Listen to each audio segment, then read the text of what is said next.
Self স্টাডিতে স্বাগত। এখানে যে অঙ্কগুলো রয়েছে এখানে ভগ্নাংশের গুণ, ভাগ, যোগ, বিয়োগ রয়েছে। আর প্রত্যেকটা ভগ্নাংশ কিন্তু একই রকম। এই অঙ্কতে যা ভগ্নাংশ এখানে কিন্তু তাই। তো এটা কীভাবে সহজে করব?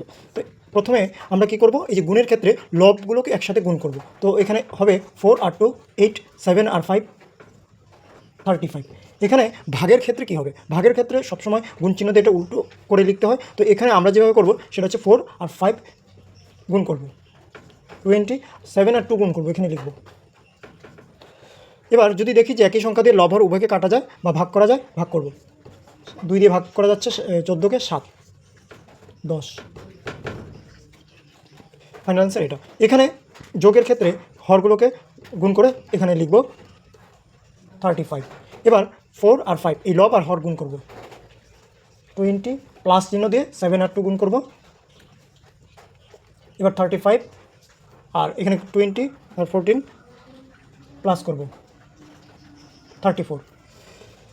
এখানে বিয়োগের ক্ষেত্রেও সেম 35 লিখব গুণ করে 7 আর 5, আর এইভাবে ক্রস গুণ করব 20। এবার বিয়োগ চিহ্ন দিব। যোগের ক্ষেত্রে প্লাস দিয়েছিলাম, বিয়োগের ক্ষেত্রে বিয়োগ চিহ্ন দিব, আর 14 লিখলাম। 35 থাকবে আর মাইনাস হবে 6। এই হচ্ছে অ্যান্সার।